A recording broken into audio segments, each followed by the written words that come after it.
老人好心递给了流浪汉一张零钱，哪知流浪汉非但没有感激，反而还惦记起他手里的100元大钞。虽然在力量悬殊的情况下，饿了2天的流浪汉并没有得逞，可在两人纠缠时，老人续命的药物却不慎掉落了出来，脸上那慌张的神情也顿时引起流浪汉的注意。Linda? Please don't do anything. Just, I need that's my medication. Now.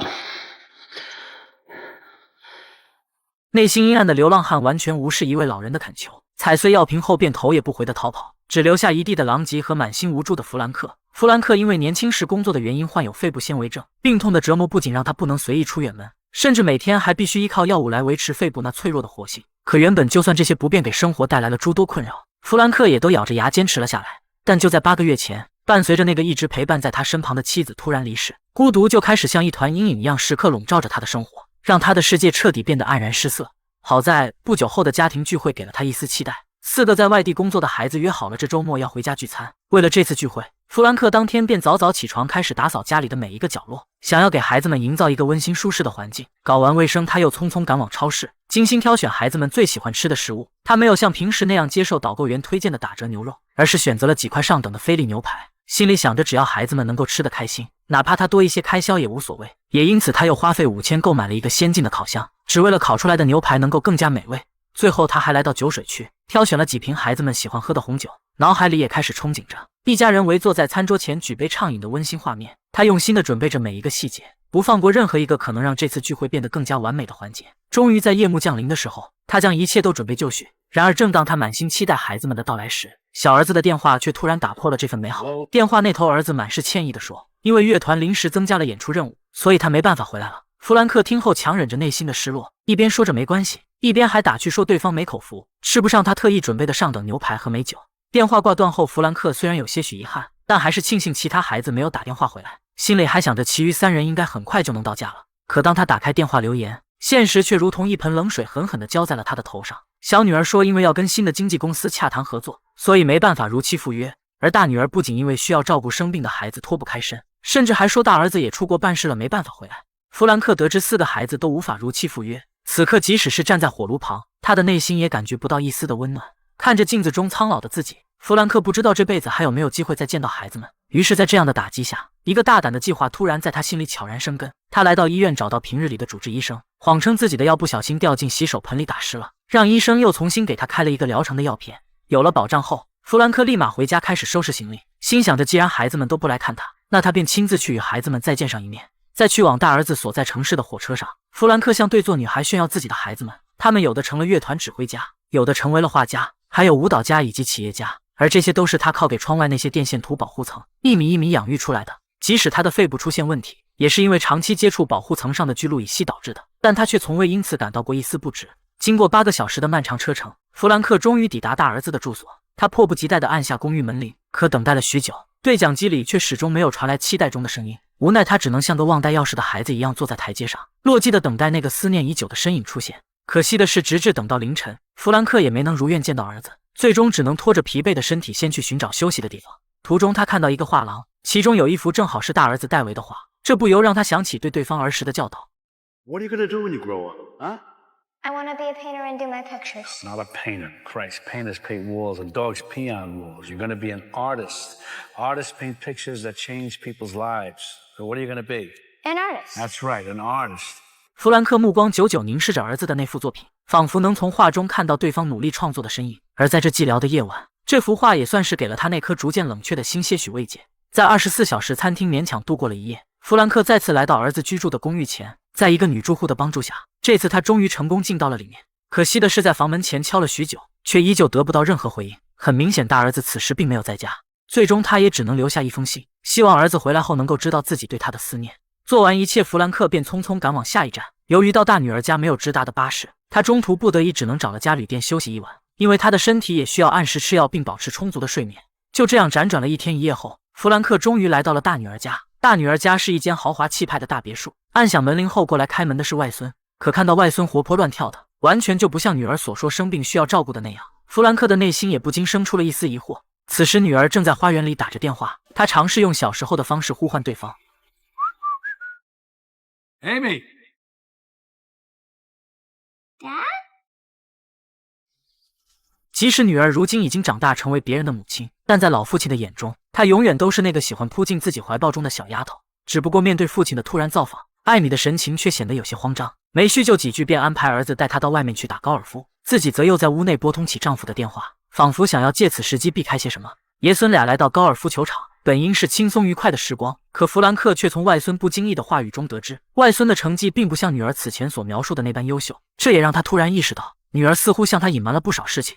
傍晚时分，女婿风风火火地拎着外卖赶至家中，虽然在弗兰克面前，夫妻二人刻意将恩爱演绎得淋漓尽致，然而饭桌之上，外孙与女婿的气氛却是剑拔弩张，两人言语间的交锋中，仿若弥漫着一股浓重的火药味。女儿夹在中间很是为难，只好借机岔开话题询问弗兰克有什么打算。可当听说父亲想在这里小住几日，女儿却诸多推诿，直言夫妻俩工作缠身，孩子也需要到学校上课，实在是没有时间能够好好招待他。弗兰克虽有些遗憾，却也没执意坚持，只说下一站会去探望一下其余两个子女，让大女儿先别提前告诉他们。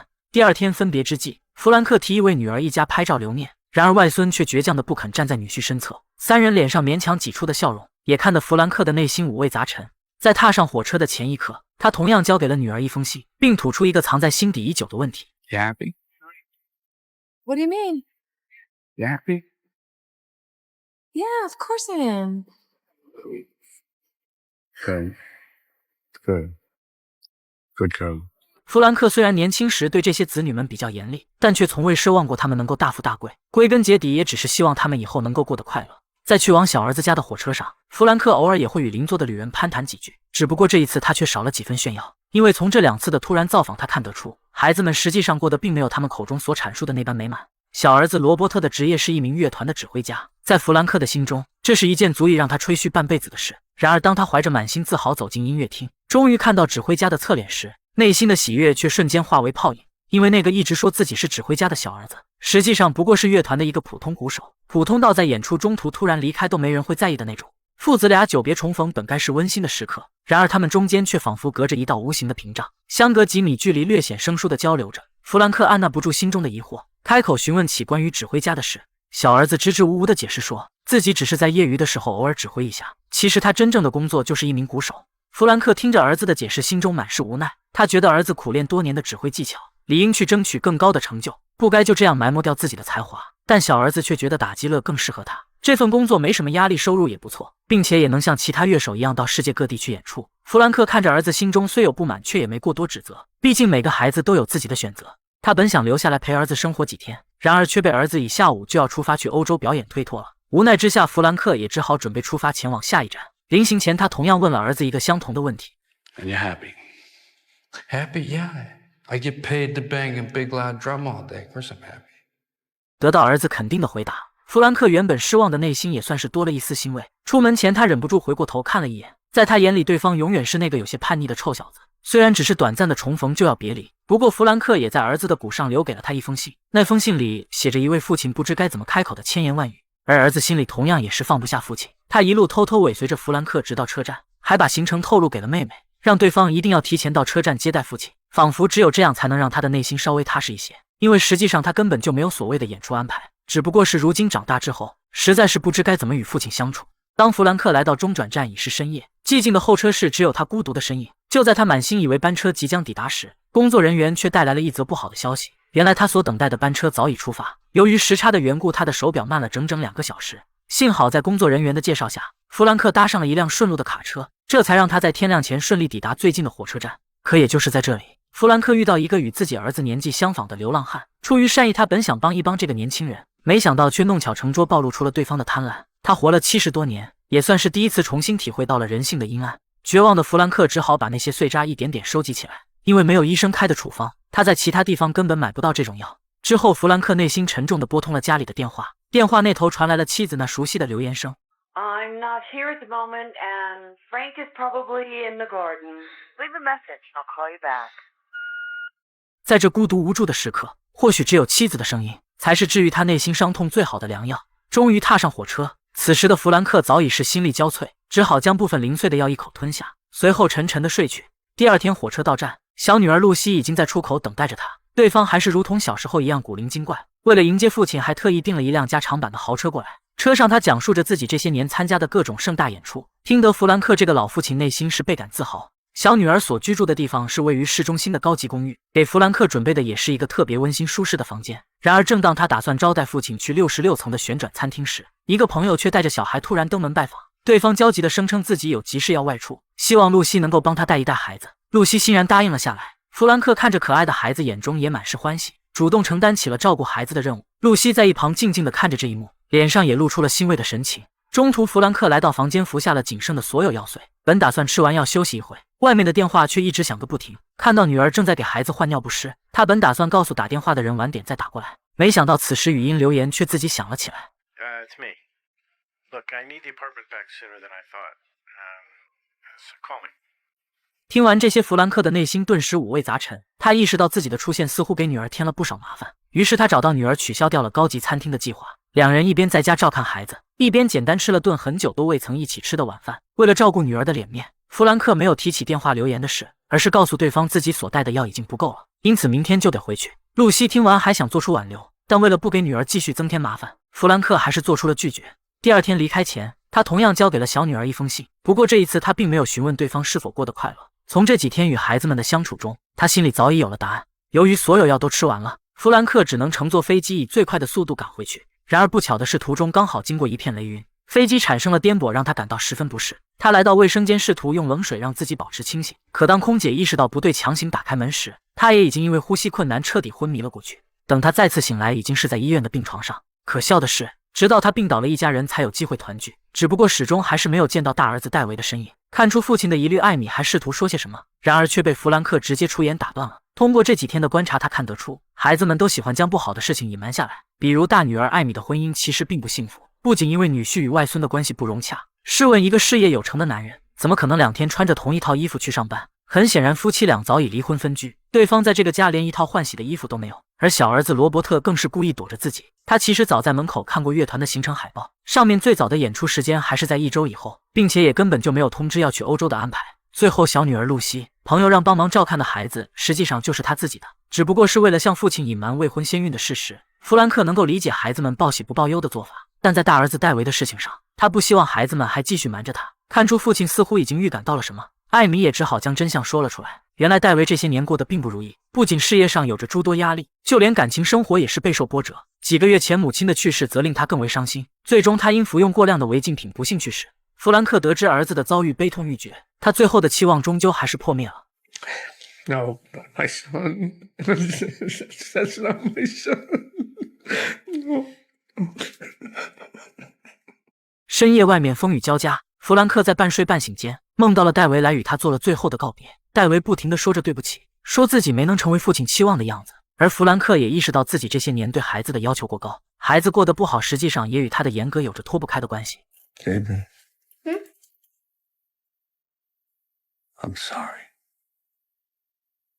It's not your fault, Dad.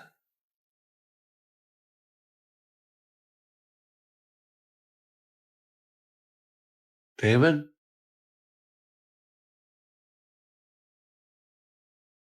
David?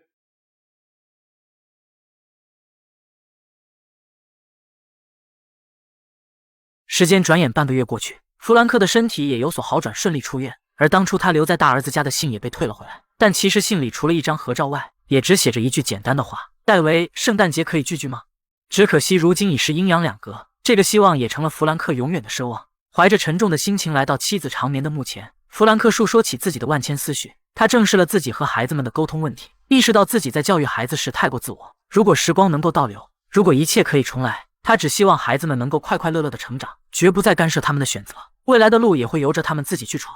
不久后，弗兰克又再次来到那家熟悉的画廊，他满心期待的想要买下儿子的一幅画，将儿子在这个世界的珍贵印记保留下来。然而老板却告诉他，戴维的画已经全部售罄了。弗兰克得知后，只能无奈的留下自己的联系方式，让对方如果再收到戴维的画，便第一时间通知他。然而正当他准备离开，老板却急匆匆的追了出来。他后知后觉才意识到弗兰克是戴维的父亲，实际上在仓库里还保存有戴维的画，他觉得比较特别，本想自己收藏起来，但既然是作者的父亲想要，他也只好忍痛割爱。看完对方拿出的画，弗兰克顿时眼眶湿润，因为那幅画中呈现的正是他一辈子都在从事的工作，那一根接一根连绵不断的电线，就像是父亲那细腻入微的关怀，无时无刻都在关注着孩子们的成长。这厚重如山的父爱为他们指引了方向，为他们照亮了未来的道路。